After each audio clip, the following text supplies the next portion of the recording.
Hello అండి. ఈరోజు వరినూక ఉప్మా చేద్దాం అనుకుంటున్నాను టిఫిన్ కోసం. దానికోసం పోపు గింజలు, జీలకర్ర, శనగపప్పు, అల్లం, పచ్చిమిర్చి, కరివేపాకు, ఉల్లిపాయలండి.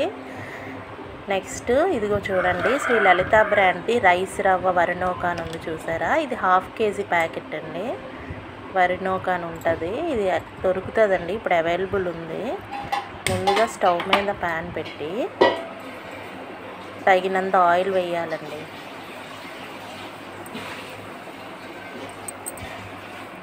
ఆయిల్ వేసాక పోపు దినుసులన్నీ వేసేయాలి. పోపులు, శనగపప్పు, పచ్చిమిర్చి, కరివేపాకు వేసి బాగా ఫ్రై అయ్యాక నెక్స్ట్ ఆనియన్స్ వేయాలి.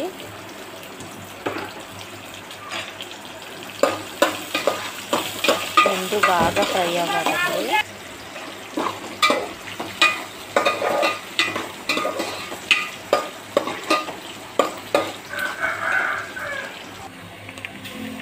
ఇప్పుడు ఈ గ్లాసు 1/2 kg గ్లాస్ అన్నమాట ఇది.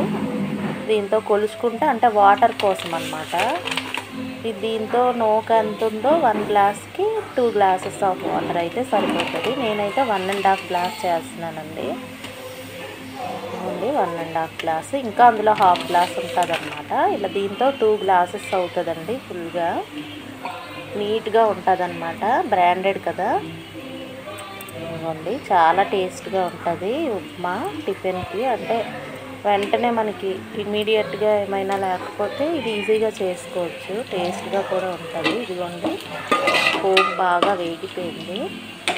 ఉప్మా పోపు ఇలాగే వేగాలండి, ఆయిల్ కూడా కొంచెం పడాలి. ఇప్పుడు గ్లాస్కి 2 గ్లాసెస్ అంటే ఇగో నేను 2 గ్లాసెస్ 3 వేసి ఇంకా కొంచెం వేసానండి. ఎందుకంటే వేసుకున్నా ఏం పర్వాలేదు, మెత్తగా ఉడుకుతుంది. దానివల్ల ఏమి పేస్ట్గా అయిపోవడం అలా ఏమి ఉండదు. ఓన్లీ కొంచెం ఎక్స్ట్రానే వేసాను. యాక్చువల్గా అయితే 2 సరిపోతాయి, కొంచెం ఎక్స్ట్రా వేసుకున్నా ఏం పర్లేదు. దాంట్లో సరిపడంత సాల్ట్ వేసుకోవడమే. మూత పెట్టేసి బాయిల్ అవ్వాలండి.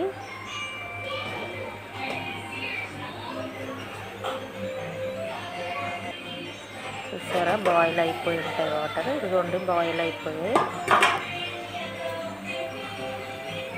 ఇది మరుగుతుంటేనే మంచి స్మెల్ వస్తుందండి. ఒకసారి సాల్ట్ ఇప్పుడే చూసుకోవాలి, తర్వాత మళ్ళీ మనం ఆ నూక అందులో వేసాక సరిగ్గా కలదనమాట. ఇప్పుడే చూసుకుంటే కరెక్ట్గా ఉంటుంది. ఇప్పుడు అది అందులో వేసేయడమేనండి. ఇది ఏంటంటే గోధుమ రవ్వలా కలుపుతూ వేయాలి అలా ఏమి ఉండదు. ఇది రైస్ది కాబట్టి మనం ఒకేసారి అలా వేసేసి తర్వాత కలిపినా కూడా ప్రాబ్లం ఏమి ఉండదు. ఇదిగోండి, ఇలా కలిపేయడమే.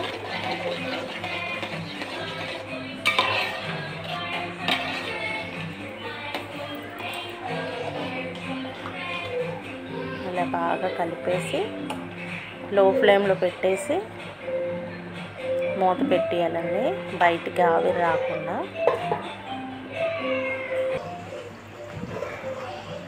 చూసారా, ఉడికిపోయింది మ్యాక్సిమం. ఒకసారి చూసుకుంటే ఏమైనా చిన్న పలుకుగా అనిపిస్తే ఇంకొక 2 మినిట్స్ మూత పెడితే సరిపోతుంది. చూడండి, ఉడికిపోయింది.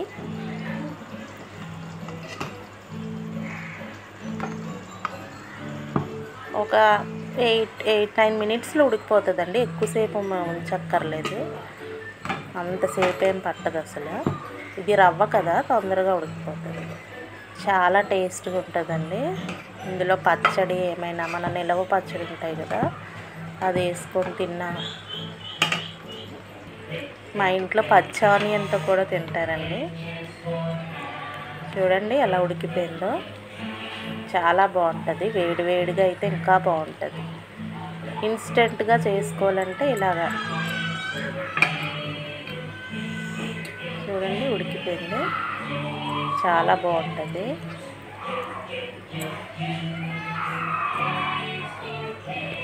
అయిపోయిందండి ఉప్మా.